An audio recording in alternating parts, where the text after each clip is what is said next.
Bonjour et bienvenue sur Charging Station pour un nouveau grand essai électrisant, celui aujourd'hui de l'Audi Q8 e-tron Sportback. C'est l'Audi e-tron Sportback version 2023.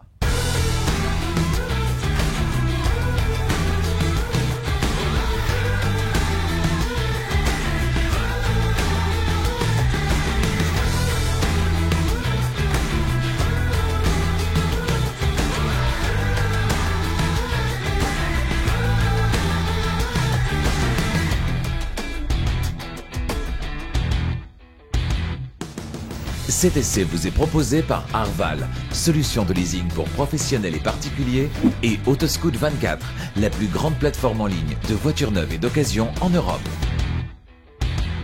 C'était il y a 4 ans, le 28 mars 2019, publication sur Charging Station du grand essai électrisant de l'Audi e-tron, le premier SUV 100% électrique de la marque allemande. Depuis, le marché de la voiture électrique a bien évolué et la concurrence, elle s'est renforcée. La concurrence directe, celle de BMW, celle de Mercedes, la concurrence européenne et puis plus globalement la concurrence mondiale venue d'Asie et des États-Unis. Audi se devait donc de réagir pour permettre à son gros SUV 100% électrique de rester à la page. L'e-tron s'appelle désormais Q8 e-tron pour un positionnement plus clair au sein de la gamme. Les améliorations essentiellement techniques vont-elles permettre à ce Audi Q8 e-tron d'affronter sereinement la concurrence? Quelles sont ses qualités mais également ses défauts? Pour le savoir, j'en ai pris le volant non pas pendant une demi-journée ou 2 jours mais pendant une semaine complète. Toutes les réponses aux questions que vous vous posez se trouvent donc dans cet essai. Vous ne l'avez pas encore fait, faites-le maintenant, abonnez-vous à Charging Station et n'oubliez pas d'activer la clochette des notifications pour être prévenu dès qu'une nouvelle vidéo électrisante est disponible. La semaine prochaine, une voiture bien plus accessible que cet Audi Q8 e-tron. On sera chez Citroën avec la Citroën IC4 X, un véhicule que vous attendez avec impatience, je le sais. Et puis on ira chez BYD, le constructeur chinois Build Your Dreams, constructeur qui n'est pas un petit constructeur chinois, hein, c'est un géant de l'automobile en Chine. Ce géant de l'automobile Build Your Dreams, eh bien, il débarque en Europe avec 3 modèles actuellement, 2 autres qui arrivent dans quelques mois. Pour le moment, on a la Han, la Tang et la Atto 3. La Atto 3, c'est le plus petit modèle disponible chez nous. Eh bien, j'en prendrai le volant là aussi pendant une semaine et vous saurez tout de cette nouveauté électrique. Pour toutes ces raisons, n'hésitez pas donc à vous abonner à Charging Station si ce n'est pas déjà fait et n'oubliez pas d'activer la clochette des notifications. Allez, c'est parti, place à l'essai. Extérieurement, les modifications par rapport à l'Audi e-tron sorti en 2019 sont assez subtiles. Les boucliers ont été redessinés à l'arrière, mais aussi et surtout à l'avant avec cette nouvelle calandre et ce masque noir qui apporte un peu de sportivité. On a également le nouveau logo Audi 2D, la nouvelle identité de la marque Audi. 2 nouvelles jantes sont également disponibles. Et puis, on retrouve également le modèle de la voiture sur le côté. C'est assez subtil et donc plutôt sympa. Les dimensions de l'Audi Q8 e-tron Sportback, 4,92 m, c'est sa longueur, 1,94 m, c'est sa largeur, 1,61 m, c'est la hauteur. Ce sera 2 cm de plus sur la version SUV. Et puis, l'empattement, distance entre les roues avant et les roues arrière, on est sur 2,93 m. On verra ce que ça donne en termes d'espace à l'intérieur et notamment à l'arrière. Vous le trouvez comment cet Audi Q8 e-tron Sportback version restylée? Eh bien, dites-le moi dans les commentaires. Dans les entrailles de ce Q8 e-tron, on va systématiquement retrouver 2 moteurs asynchrones et même 3 moteurs asynchrones sur la version ultime SQ8, c'est-à-dire un devant et 2 derrière. Toutes les versions 50, 55 et SQ8 sont donc des versions à 4 roues motrices. Au niveau des puissances, on est sur 300 kW, c'est-à-dire 408 chevaux pour cette version intermédiaire 55. Ce sera 340 chevaux pour la version d'entrée de gamme, la version 50, mais plus de 500 chevaux, 503 précisément, sur la version SQ8. Au niveau du couple, très généreux évidemment, on parle de 100% électrique. Alors 664 Nm, ça pousse déjà très très fort pour les versions 50 et 55, mais jusqu'à 973 Nm de couple, oui vous avez bien entendu, ça c'est pour la version ultime SQ8, je vous le disais, ça décoiffe. Si les modifications esthétiques sont pour le moins timides, on l'a vu sur cette évolution de l'Audi e-tron, eh bien sous le plancher, entre les 4 roues au niveau de la batterie, il y a du changement, il y a du nouveau. Alors la version 50, la version d'entrée de gamme, dispose maintenant d'une batterie de 95 kWh brut, soit 89 kWh utile, réellement utilisable, alors que les versions 55, donc celle-ci et la version SQ8, la version haut de gamme, eh bien bénéficient d'une batterie dont la capacité est de 114 kWh brut, soit 106 kWh utile. semble-t-il. Voilà qui doit permettre une belle autonomie évidemment. Alors ça va dépendre de la version, ça va dépendre de l'équipement aussi. Idéalement pour maximiser l'autonomie qui peut aller jusqu'à 600 km avec ce modèle nouvelle version, eh bien il faut opter pour les rétroviseurs caméra, il faut idéalement des jantes plus petites et il faut opter pour cette version, la version Sportback, et on peut aller donc jusqu'à 600 km d'autonomie en théorie. On verra ce que ça donne tout à l'heure sur la route après une semaine au volant de cet Audi Q8 e-tron. Je peux vous dire que la surprise est plutôt bonne, mais il y a un petit hic quand même. Pour recharger la grosse batterie de ce Audi Q8 e-tron, ça se passe à l'avant du côté gauche, mais également du côté droit. Dans les deux cas, une trappe motorisée et dans les deux cas, un connecteur. Le connecteur de type 2 pour la recharge sur le courant alternatif, c'est-à-dire celui qui circule dans nos rues et dans nos maisons. C'est la recharge du quotidien. Avec la grosse batterie, c'est-à-dire sur la version 55 et la version SQ8, eh bien comptez 11h30 pour une recharge complète sur du 11 kW, qui est la puissance livrée de série. Mais en option, vous pouvez opter pour du 22 kW. Dans ce cas-là, eh bien ce sera plus 11h30, ce sera 6 heures pour une recharge complète avec cette grosse batterie. Sur la petite batterie, la version 50, eh bien dans ce cas-là, les valeurs tombent à 9h15 pour une recharge sur du 11 kW et 4h15 pour une recharge sur du 22 kW. Ça, c'est pour la recharge du quotidien. Optez évidemment en option pour le chargeur 22 kW si vous avez accès à une borne de recharge qui délivre du 22 kW sur votre lieu de travail, par exemple. À la maison, c'est moins probable, mais sur votre lieu de travail, si vous avez la possibilité de recharger plus vite, eh bien vous pourrez plus vite bouger votre voiture, obtenir vous-même de l'autonomie plus rapidement et puis passer la borne à votre collègue qui pourra du coup recharger plus rapidement. Pour la recharge sur le courant continu, ce sera uniquement du côté gauche ici avec le connecteur combo CCS. Alors au niveau des temps de recharge, des valeurs de puissance de recharge sur le courant continu, c'est pas terrible. On est sur 150 kW sur la petite version, donc la version 50 avec la petite batterie. On est sur 170 kW sur cette version, la version 55 et la version SQ8. Alors ça va donner quoi au niveau des temps de recharge? 31 minutes pour passer de 10 à 80% de capacité de batterie. On n'est pas sur des valeurs incroyablement basses, bien au contraire, on est dans une moyenne qui est plutôt élevée aujourd'hui. Certaines concurrentes font beaucoup mieux, on n'a pas ici d'architecture 800 volts qui permettrait de recharger encore plus rapidement, rien de tout ça. Donc c'est pas sur la recharge sur le courant continu que cette voiture va faire la différence. Par contre, sur le courant alternatif, pouvoir accéder à du 22 kW, même si c'est en option, c'est plutôt sympa.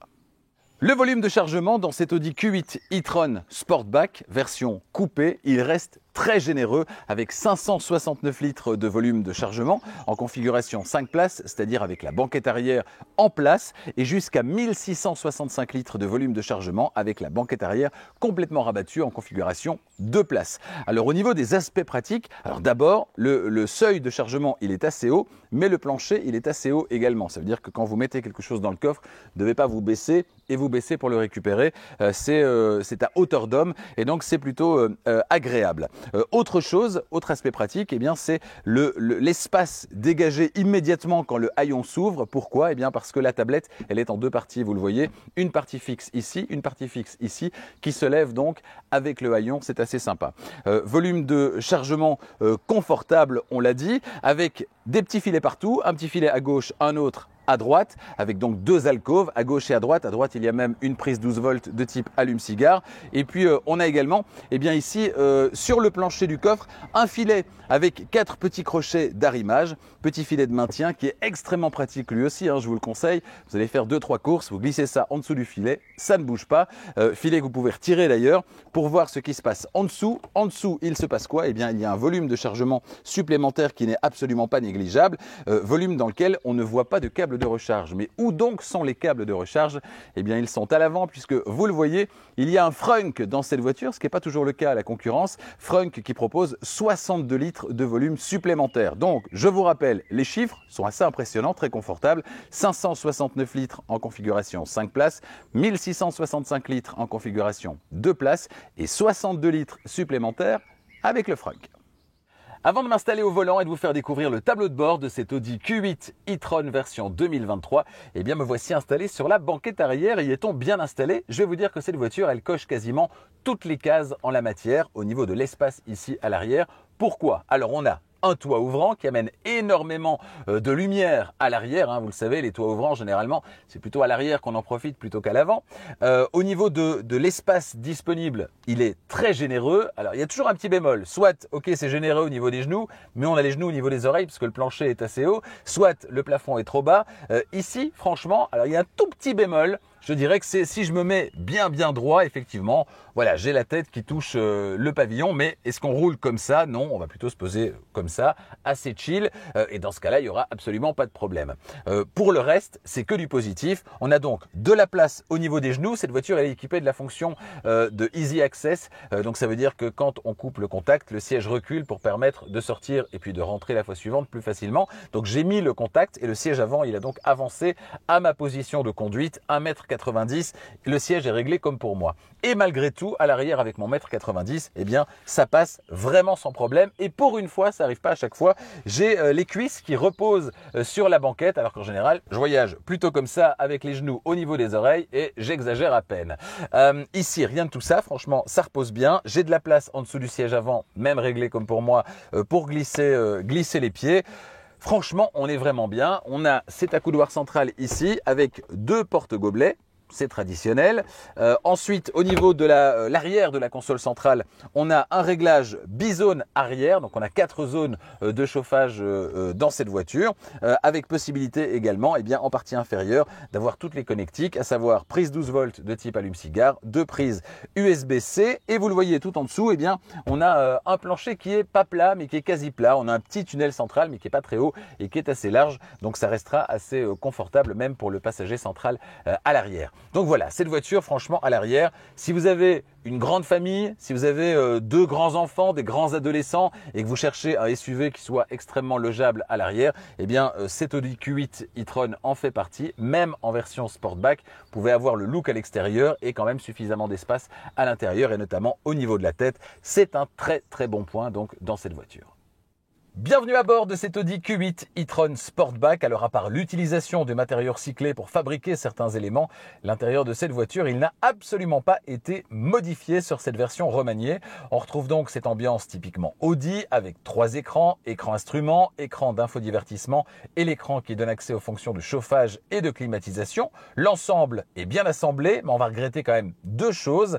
Certains plastiques qui sont assez basiques malheureusement, comme souvent actuellement chez Audi, notamment en partie basse. C'est un petit peu dommage. Et puis trop de piano black. Alors là, je vous fais de jolies images, mais dans la vraie vie, regardez, ça ressemble plutôt à ça. Et c'est pas top, évidemment. Au rayon des points positifs, on va noter tout de même le retour haptique. Quand vous utilisez les écrans tactiles, c'est très convaincant, mais malheureusement, ça ne fonctionne pas avec Apple CarPlay. J'ai pas essayé avec Android Auto, mais à mon avis, ça ne fonctionnera pas non plus. C'est réservé aux commandes Audi. C'est dommage. Retour haptique, c'est donc cette vibration au niveau de l'écran quand vous touchez l'écran, quand vous touchez une commande et qui vous confirme que vous avez bien touché la bonne commande. Donc ça, c'est assez sympa. Et puis, toujours concernant les points positifs, il y a les menus qui, même s'ils sont très complet, reste très facile à appréhender, assez intuitif à l'usage. Et vous, que pensez-vous de cet intérieur? Dites-le moi dans les commentaires. Avant de parler plus précisément du système d'infodivertissement qui équipe cette voiture, place à la description complète du tableau de bord de cet Audi Q8 e-tron Sportback. On démarre avec la portière conducteur comme d'habitude. En partie supérieure, l'écran de retour du rétroviseur latéral. On y reviendra sur la route. Ensuite, la poignée d'ouverture et le verrouillage centralisé. En partie intermédiaire, les vitres électriques. Et puis en partie basse, le vide-poche, l'ouverture-fermeture du coffre et perdu tout au fond les 2 mémoires du siège conducteur. Sur le tableau de bord à gauche du volant, l'accès au menu éclairage avec les feux automatiques, feu de position, feu de croisement ou feu éteint, ainsi qu'un accès direct au feu anti-brouillard à l'avant et à l'arrière. Sur le volant qui est à réglage électrique, c'est une option évidemment. À gauche, la navigation dans les menus de l'écran instrument. Et puis à droite, les commandes multimédia, la commande vocale, le téléphone et la touche étoile personnalisable. Derrière le volant, les palettes qui vont permettre de régler la récupération d'énergie. Et puis juste derrière, les commodos avec à gauche les clignotants. appel de phare et la commande de basculement automatique entre feu de route et feu de croisement. Et puis à droite, les essuie-glaces. Notez qu'il n'y a pas d'essuie-glaces à l'arrière sur cette voiture. À gauche, en partie inférieure enfin, on a un troisième commodo qui permet lui de gérer le régulateur limiteur de vitesse. L'écran instrument ensuite, il est d'une diagonale de 12,3 pouces dont le menu et la présentation sont donc personnalisables via la partie de gauche du volant. Alors comment? Très simplement, on a un menu ici en partie supérieure. On peut naviguer dans ce menu horizontal via ces petites touches. Donc on est ici sur les infos de conduite. On peut aller sur le média en cours de lecture. On peut aller sur le téléphone. Ici, il n'y a pas de téléphone connecté. Et on peut aller ici sur la navigation. Si je reviens sur, par exemple, ici, le menu avec les infos de conduite, eh bien, on peut descendre grâce à la petite roulette autonomie. On a mémoire à court terme, mémoire à long terme, les aides au conducteur, panneaux de signalisation, etc. Et alors, on peut remonter sur date et heure. Si on va plus à droite, on peut naviguer évidemment entre les radios, ici en l'occurrence, les radios favorites. Et puis, si je vais encore plus à droite, le menu téléphone, on l'a dit. Et puis ici, les infos liées à la navigation. Donc voilà, pour la navigation sur cet écran, il y a moyen également de personnaliser l'affichage. Alors si je veux, par exemple, si je suis sur le menu navigation et que je veux davantage de place pour la navigation et un peu moins pour les deux autres cadrans, j'appuie sur View et dans ce cas-là, voilà, la carte s'affiche en grand, carte Google Maps qui s'affiche en grand sur l'écran instrument et j'ai les infos annexes qui s'affichent de manière un petit peu plus discrète à gauche et à droite. Voilà, on va revenir à cette vue-ci avec les infos de manière assez traditionnelle, les infos de conduite. L'affichage tête haute ensuite qui reprend de manière assez classique la vitesse instantanée, la vitesse maximale autorisée dans la zone et les aides à la conduite. Notez que les instructions de la navigation, elles, sont répétées non pas dans l'affichage tête haute, mais bien dans le cadran de droite de l'écran instrument qu'on va retrouver donc ici. Sous les deux aérateurs centraux, l'écran d'infodivertissement d'une diagonale de 10,1 pouces, on y reviendra dans un instant. Sous cet écran, un autre écran de 8,6 pouces, celui-là, il permet de gérer les commandes de chauffage et de climatisation. En partie supérieure de cet écran, une ligne de commande qu'on va retrouver ici qui reprend l'assistant en descente, l'aide au stationnement, une ligne de raccourci également qu'on peut activer comme ceci. Voilà, il n'y a pas de raccourci ici mémorisé dans cette voiture, mais elle s'affiche bien ici. Et puis également les paramètres de recharge, le raccourci vers le menu de l'affichage tête haute et le bouton de désactivation de l'écran d'infodivertissement. Sous l'écran, deux autres lignes de commande. Sur la première, on va retrouver le sélecteur de mode de conduite, la désactivation du contrôle de stabilité ESC, les feux de détresse et le désembuage à l'avant et à l'arrière. Et puis sur la deuxième ligne, le bouton de démarrage, dont on se serait bien passé d'ailleurs. On préfère, personnellement, je préfère quand les voitures électriques se réveillent quand on prend place au volant plutôt que de devoir appuyer sur le bouton de démarrage. On a ensuite l'appel du menu caméra, l'aide au parking et les aides au conducteur. Vous pouvez sélectionner maximum pour avoir toutes les aides disponibles, basique pour avoir les aides essentielles ou bien encore opter pour individuel et sélectionner vous-même les aides que vous souhaitez activer ou non. On retrouve enfin le bouton de volume qui va permettre également de sélectionner la plage ou la station précédente ou suivante et de couper le son en poussant dessus. Plus en arrière, le très joli sélecteur de vitesse. Alors ça fait très aviation, c'est très sympa. On retrouve cet élément fixe ici et puis le sélecteur en partie de gauche. On va pousser pour passer la marche arrière. On va tirer pour passer sur drive ou sur le mode S. Voilà, donc c'est vraiment très très chouette. Et puis on a le petit bouton ici sur le côté pour être en position de parking.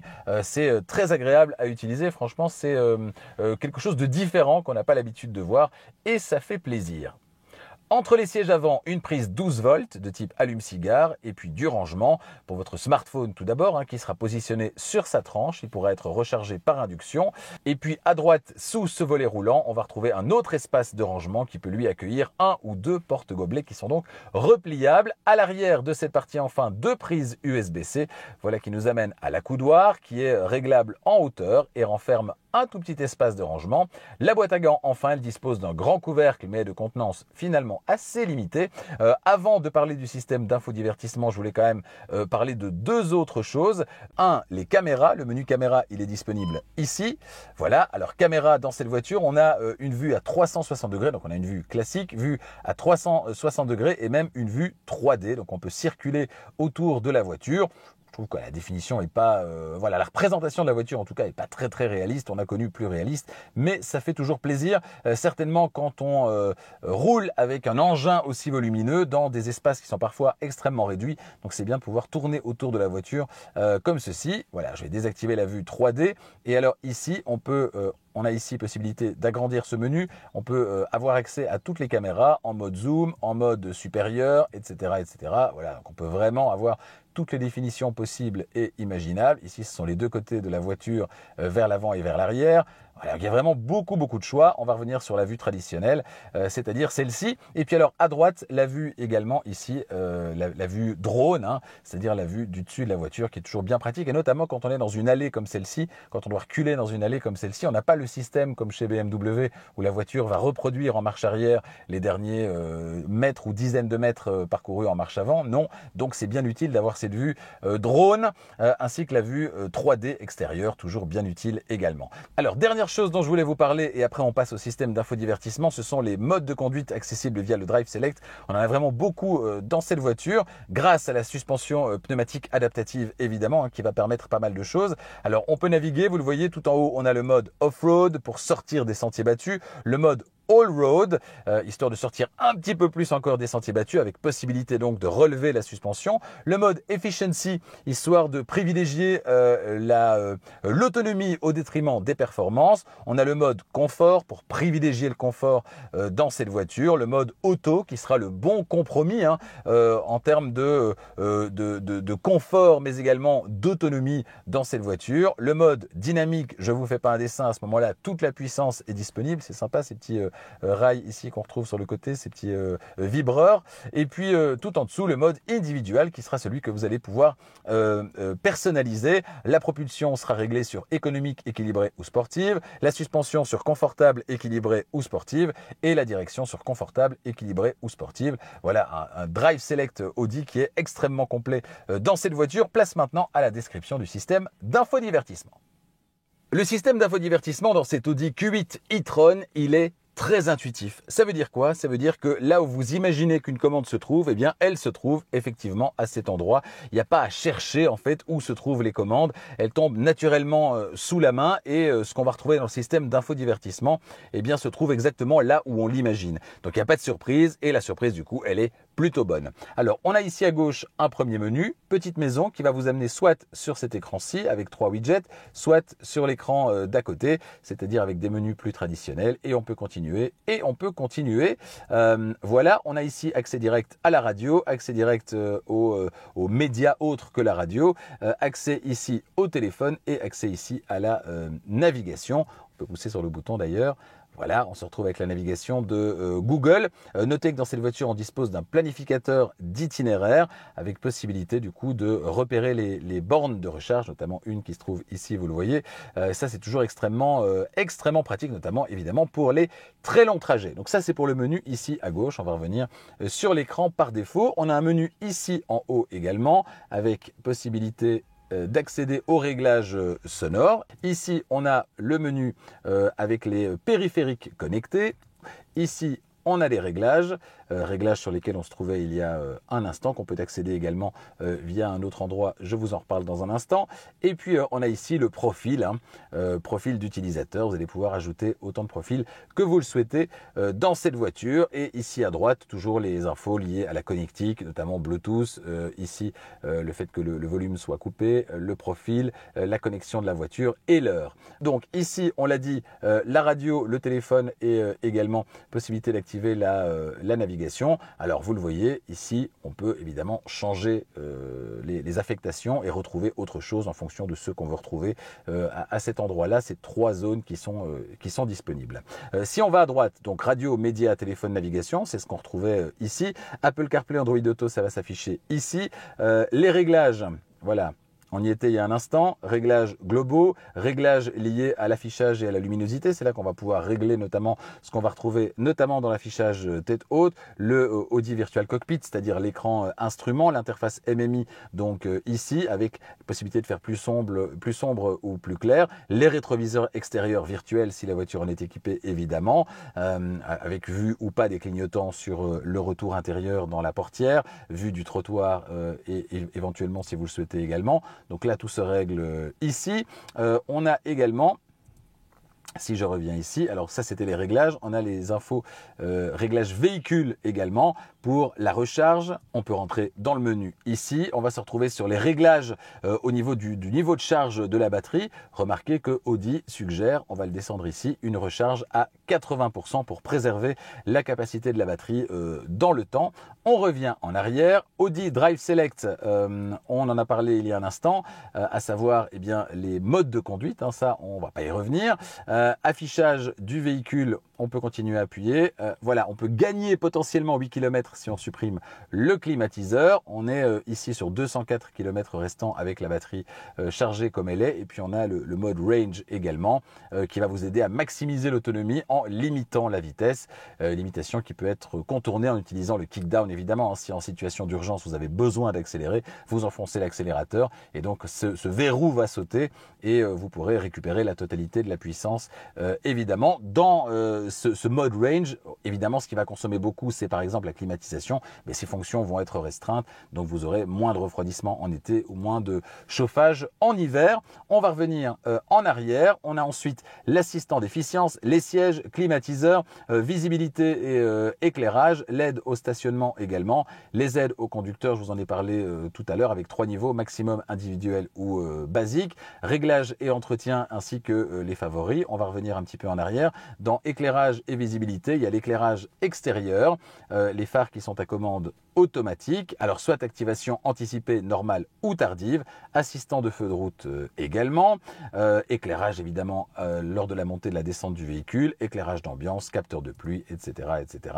Et puis au niveau des sièges ici, eh bien, je vous le disais tout à l'heure en m'installant à l'arrière, siège du conducteur avec facilité d'accès, donc ça veut dire que quand vous coupez le contact, eh bien, le siège va reculer pour vous permettre de sortir plus facilement et de rentrer plus facilement ensuite dans la voiture. Donc voilà, tout ça est avec le retour haptique, je trouve ça vraiment chouette. C'est un gros avantage chez Audi. Tout ça est très bien mis en scène. Tout ça est très beau, très valorisant, très cohérent aussi. On a beaucoup de cohérence entre les deux écrans ici et l'écran instrument, ce qui n'est pas toujours le cas partout. Ici, on a vraiment beaucoup de cohérence, de la finesse. On est chez Audi, c'est une marque premium. C'est extrêmement fluide et réactif. Que demander le mieux et de plus, si ce n'est de l'utiliser direction la route. Sans surprise, au démarrage, on est dans un bon gros SUV électrique et donc parfaitement silencieux. Une sensation de véhicule massif qui va rassurer certains conducteurs ou certaines conductrices, mais qui plaira sans doute moins à celles et ceux qui recherchent une certaine agilité au volant. C'est pas vraiment le cas ici. À part ça, les commandes, elles tombent naturellement sous la main. Mention spéciale, je vous en parlais tout à l'heure pour le retour haptique. Lorsque vous poussez sur une commande à l'écran, c'est très pratique. Ça donne vraiment l'impression de pousser sur un bouton plutôt que de simplement pousser sur un écran. Évidemment, c'est une option. Dans cette voiture d'essai, on va retrouver les sièges à réglage électrique avec mémoire côté conducteur, on l'a vu. Les deux sièges avant sont également chauffants, mais tout n'est évidemment pas de série. Ce n'est ni trop mou ni trop ferme au niveau du ressenti. Le maintien latéral est lui très bon, certainement compte tenu des possibilités dynamiques limitées de l'engin. On y reviendra dans la suite. Alors trouver sa position de conduite idéale est donc très facile dans cette voiture. Après, il ne reste plus qu'à profiter du confort. Et le confort, il passe aussi par les aides à la conduite. Dans cette voiture, ce ne sont pas moins de 40 aides à la conduite qui sont disponibles, mais évidemment, elles sont loin d'être toutes de série, une fois de plus.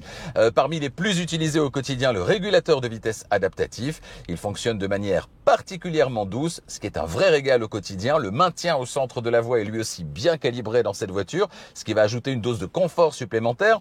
Sur autoroute, vous laissez les mains légèrement posées sur le volant et le système fait le reste. À aucun moment cette semaine, je n'ai eu de fausses alertes ou des réactions brutales. C'est top. Parmi les aides à la conduite, on peut citer également les rétroviseurs caméra. Et là, je suis toujours aussi peu convaincu par ce système, certainement tel qu'il est présenté dans cet Audi Q8 e-tron.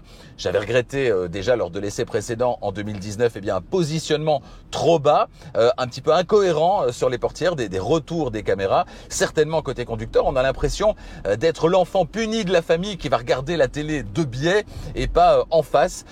Ici, c'est un peu le cas pour ce qui est de la portière conducteur. Alors c'est un peu moins le cas pour ce qui est de la portière passager. J'ai préféré les rétroviseurs virtuels tant qu'à faire sur la Honda i, où là on a un retour caméra dans le prolongement du rétroviseur classique, mais à l'intérieur de l'habitacle. Je trouvais ça plus convaincant comme positionnement, même si globalement les rétroviseurs caméra, franchement, je peux m'en passer. Concernant l'agrément de conduite, je vous dirais que j'ai passé une semaine très agréable, très confortable au volant de cet Audi Q8 e-tron, mais j'ai pris beaucoup plus de plaisir au volant de la MG4 la semaine dernière. C'était une propulsion légère. Ici, c'est tout le contraire, un mastodonte 4 roues motrices, près d'une tonne de plus que la MG4. Alors je sais, on n'est pas du tout dans la même catégorie de voiture évidemment, mais le plaisir il est donc fort différent. Son truc à lui, ce gros SUV, c'est la conduite confortable, c'est pas le pilotage. Sur le plan du confort, les suspensions pneumatiques adaptatif sport dont cette voiture d'essai est équipée font d'ailleurs de l'excellent travail. Son truc, c'est aussi la sécurité apportée par les 4 roues motrices de série sur toutes les versions. Si votre truc à vous, c'est la conduite dynamique, passez votre chemin et optez pour quelque chose de moins lourd. Et si c'est une propulsion, ce sera encore plus chouette. Si par contre, vous recherchez un volume rassurant, du confort, des aides à la conduite qui sont bien calibrées, ne cherchez plus. Ce Q8 e-tron est fait pour vous. Grâce en partie au double vitrage optionnel dont cette voiture d'essai est équipée, le silence est vraiment très impressionnant dans ce Q8 e-tron. Bruit de roulement et bruit aérodynamique sont très bien maîtrisés, ce qui amène une touche de confort supplémentaire. Le travail réalisé sur ce point, qui participe sans doute au poids conséquent de l'engin, plus de 2,5 tonnes, il est remarquable. De série, vous profitez d'un système de diffusion audio de qualité tout à fait satisfaisante. Si vous le souhaitez, vous pouvez bien évidemment opter en option pour le système Bang & Olufsen Premium. Ça vous coûtera environ 1 000 €. Vous souhaitez tracter une remorque avec votre Q8 e-tron, sachez que la charge, si elle est freinée, peut monter jusqu'à 1800 kg. Non freinée, ce sera la norme, c'est de 150 kg. Le diamètre de braquage, il est de 12,2 mètres sur cette voiture. C'est évidemment une valeur qui est assez élevée, mais rien d'étonnant au regard de l'encombrement de ce mastodonte qui ne dispose pas des roues arrière directrices. Autant vous dire que la ville, c'est pas vraiment son terrain de jeu préféré, mais ça vous l'aviez sans doute déjà deviné. Cela dit, si vous avez la chance de pouvoir profiter de la caméra avec vue 360 degrés effet 3D, on l'a vu, les choses deviennent tout de suite un petit peu plus faciles en milieu urbain ou un petit peu moins stressantes en fonction des situations rencontrées. En matière d'éclairage, 2 séries sur cette voiture, ce sont les phares à technologie LED simple. En option, vous pouvez opter pour des phares LED Matrix, matriciels, avec tous les avantages qu'on connaît, notamment le fait de pouvoir laisser la voiture gérer elle-même l'allumage et l'extinction d'une partie du faisceau lumineux pour ne pas éblouir ceux que vous suivez ou ceux que vous croisez, tout en gardant notamment les bas-côtés très très bien éclairés. Si vous le souhaitez et si vous pouvez vous le permettre, c'est une option à plus de 5 000 € tout de même, il y a des phares LED Matrix numériques. Le principe, il est le même que celui des phares Matrix LED, avec en plus une fonction de projection, d'assistance lumineuse, notamment sur autoroute, où les phares vont projeter un tapis lumineux devant la voiture, ainsi que des motifs d'orientation pour permettre au conducteur de mieux se positionner sur la voie de circulation, notamment dans les zones en travaux. Tout ça n'est absolument pas indispensable, mais c'est tout de même très impressionnant. Malheureusement, cette voiture n'en est pas équipée. Un dernier point, mais il vous intéresse tout particulièrement, c'est la consommation de ce Audi Q8 e-tron et donc son autonomie réelle sur une seule charge. Alors en théorie, c'est jusqu'à 600 km selon les versions et le niveau d'équipement, toujours en cycle mixte norme WLTP. Cette semaine, j'ai opté pour une conduite tranquille, tout en conduisant de manière un petit peu plus dynamique de temps à autre. Cette semaine, il a fait entre 10 et 18 degrés et sur l'ensemble du test, j'ai parcouru un petit peu moins de 500 km en arrivant à une consommation moyenne de 25 kWh au 100 tout de même, avec un parcours autoroutier à 70%. C'est mes trajets du quotidien. Dans ces conditions, je pourrais parcourir un petit peu plus de 400 km réels sur une seule charge. C'est confortable, mais attention, cette autonomie confortable, on la doit à la batterie, dont la capacité dépasse les 100 kWh, 106 kWh sur cette version. L'efficience, par contre, elle n'est pas très convaincante, en raison principalement de la ligne de la voiture, de son poids, plus de 2,5 tonnes. En évitant les voies rapides, vous pourrez tendre vers les 450 km réels, voire un petit peu plus. Bonne nouvelle pour les longs trajets, on l'a dit, ce Q8 e-tron dispose d'un planificateur de trajet dynamique avec affichage des bornes de recharge sur la carte de navigation et ça, c'est un vrai plus. Le sujet qui fâche par excellence, et certainement quand on parle d'une Audi, c'est bien évidemment le prix. L'Audi Q8 e-tron est disponible en Belgique à partir de 79 230 € en version classique, 81 230 € en version Sportback, celle que j'ai essayée cette semaine. D'ailleurs, comptez près de 120 000 € pour cette voiture d'essai équipée de 16 000 € d'options. En France, ce sera 86 700 € pour la finition de base en carrosserie classique et 89 300 € minimum pour la version Sportback. En Suisse, enfin, les prix démarrent à 84 900 francs pour la carrosserie classique en version 50. Comptez 87 100 francs pour la même version en carrosserie Sportback. Surfez sur le site internet d'Audi qui correspond à votre pays. Configurez votre Audi Q8 e-tron idéal en carrosserie classique ou en version Sportback et déterminez votre prix. Toujours concernant le prix, Arval, partenaire de Charging Station, vous propose, vous le savez, des solutions de location longue durée, tout compris. Formule de leasing pour les entreprises et les particuliers. Pour les entreprises, c'est le leasing opérationnel avec tous les avantages en termes de déductibilité, par exemple, en termes de facilité de gestion également. Et puis pour les particuliers, c'est maintenant également accessible. Et là, les avantages, ils sont peut-être un petit peu différents. C'est notamment le fait de ne pas avoir de soucis à vous faire d'un mois à l'autre en matière de gestion de budget. Vous avez exactement la même mensualité à payer du premier au dernier mois. À la fin du contrat, vous remettez la voiture et les clés. Vous n'avez à vous soucier de rien. Demandez vous aussi une offre. Ça se passe sur arval.be pour la Belgique, arval.fr pour la France. Votre nouvelle voiture, vous en avez envie tout de suite ou peut-être en avez-vous besoin tout de suite? Eh bien, dans ce cas-là, pourquoi ne pas vous rendre sur le site de notre partenaire? C'est Autoscout24, c'est la plus grande plateforme de vente de voitures en ligne en Europe. Sur Autoscout24, actuellement, plus de 100 000 voitures vous attendent, disponibles donc immédiatement. Des voitures d'occasion, bien sûr, mais également des voitures neuves. Et puis parmi ces voitures, des voitures électrifiées, hybrides rechargeables ou 100% électriques. Allez faire un tour sur Autoscout24, entrez les critères qui vous intéressent et recevez en retour sur la page d'accueil une sélection des voitures qui, parmi ces 100 000, sont celles qui répondent le plus précisément à vos critères. Vous pouvez aussi sur Autoscout24 demander une offre de reprise pour votre véhicule actuel. Le principe est le même, si ce n'est que là, vous fournissez les infos relatives à votre véhicule actuel et vous recevez en retour une offre de reprise pour votre voiture, celle dont vous vous séparez au profit d'une nouvelle voiture que vous trouverez donc peut-être sur Autoscout24. Je vous le souhaite en tout cas. Si vous avez besoin de votre voiture tout de suite ou envie de votre voiture rapidement, rendez-vous sur autoscout24.be pour la Belgique, autoscout24.fr pour la France. Alors en conclusion, est-ce que cet Audi Q8 e-tron version Sportback est bien armé aujourd'hui en 2023 pour affronter la concurrence? Eh bien je dirais qu'au niveau du style, c'est sans surprise, c'est du Audi, on aime ou on n'aime pas. Au niveau confort et contenu technologique, la barre là est placée plutôt haut, rien à dire sur ce point. Au niveau de l'autonomie, elle est confortable, mais pas vraiment en raison d'une efficience redoutable, plutôt grâce à cette batterie qui est gigantesque, certainement dans cette version intermédiaire et dans la version supérieure, plus de 100 kWh de capacité de batterie, 106 très exactement. Et l'agrément de conduite dans tout ça, est-ce qu'il est bien réel? Eh bien je dirais oui si vous cherchez un gros SUV confortable, statutaire, qui propose des accélérations dynamiques. Je dirais non si vous cherchez un véhicule qui est amusant à conduire et qui vous arrachera un sourire à chaque virage. Ce n'est pas vraiment la vocation de cet Audi Q8 e-tron. À vous de déterminer dans quelle catégorie vous vous trouvez et à vous de faire votre choix. À bientôt sur Charging Station pour d'autres essais électrisants. La semaine prochaine, je vous le disais, on sera chez Citroën, un véhicule beaucoup plus accessible. Je prendrai le volant de la 100% électrique Citroën IC4 X et je vous dirai tout après une semaine donc à son volant. D'autres essais tout aussi électrisants durant les semaines suivantes, je vous en parlais tout à l'heure. Je vous annoncerai d'ailleurs la semaine prochaine d'autres essais qui arriveront notamment au mois de juin et au mois de juillet.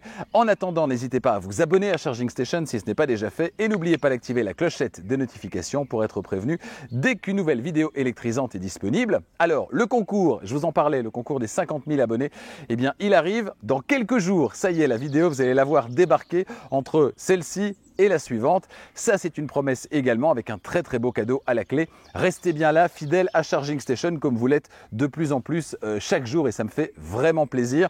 N'hésitez pas, si vous aimez les vidéos de Charging Station, à les partager, à mettre un petit pouce, ça aide à faire grandir la chaîne. Et puis si vous voulez en faire un petit peu plus et vous-même obtenir davantage, eh bien vous pouvez toujours activer la souscription. Vous cliquez sur le bouton rejoindre depuis un ordinateur et dans ce cas-là, eh bien vous allez pouvoir contre moins d'€1 par mois accéder aux vidéos de Charging Station dès qu'elles sont uploadées, donc parfois avec près d'une semaine d'avance sur la diffusion le dimanche à 18 h sur YouTube, en YouTube Première. Merci encore de votre fidélité et à bientôt.